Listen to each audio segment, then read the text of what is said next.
Aujourd'hui, nous allons voir le chapitre 12 de Yehoshua. Ce chapitre marque le récit de l'arrêt de la conquête des 7 peuples de Canaan. C'est la fin de ce récit de la conquête. Elle a duré 7 ans. 7 ans pour dominer 7 peuples. Au préalable, dans ce chapitre, Yehoshua rappelle les conquêtes qu'avaient faites Moshe et les Bnei Israël avant la traversée du Yarden, et donc sur la rive est du Yarden. Moshe a conquis une bande de terre à l'est du Yarden qui va au sud depuis le Nahal Arnon jusqu'au nord au mont Hermon.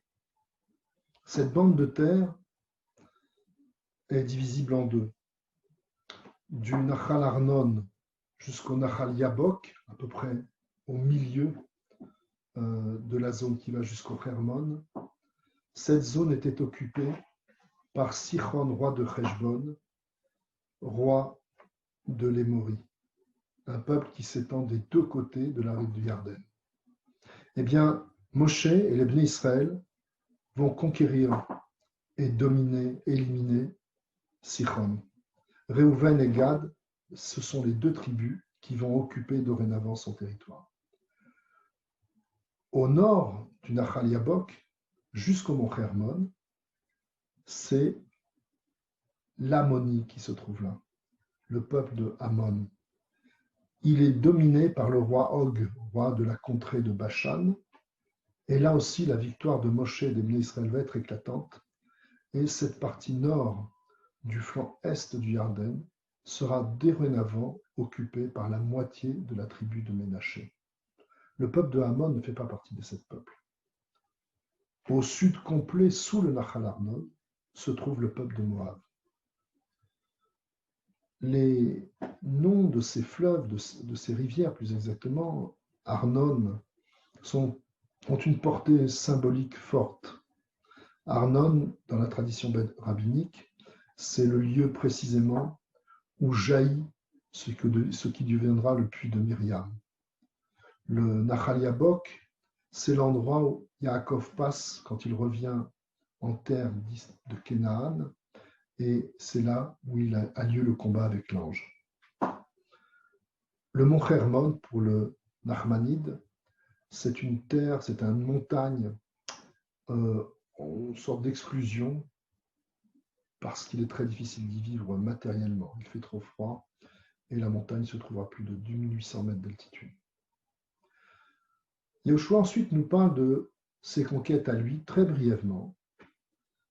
Il nous dit que le territoire qu'il a conquis, cette fois sur la rive ouest du Yarden, s'étend d'est en ouest de la mer Morte et du Yarden à l'est jusqu'à la mer Méditerranée, au nord jusqu'aux montagnes du Liban, pour certains jusqu'à la rivière Litanie, près de la ville de Baalbek, en fonction des avis des commentateurs de la Torah, et au sud jusqu'à ce qu'on va appeler le Martesh Agadol.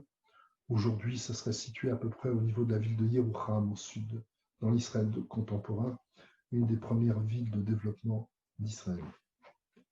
Et donc, dans ce nouveau territoire conquis par les Bnei Israël sous la houlette de Yehoshua, habitaient 7 peuples, mais ces 7 peuples étaient dominés par 31 rois, 16 au nord et 15 au sud.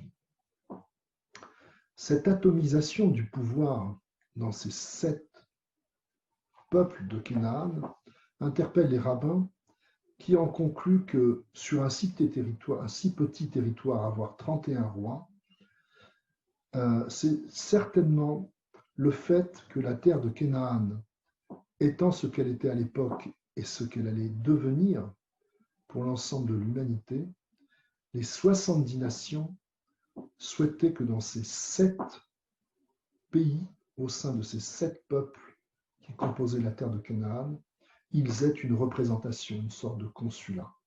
Et ce n'est donc pas étrange que, après le passage du Yarden, Yehoshua selon les vœux de Moshe, immédiatement écrit sur les pierres qui ont été prises dans le Yarden l'ensemble de la Torah et le traduit dans les langues des 70 nations. Il y a forcément un côté symbolique dans ce texte et dans le récit de cette conquête.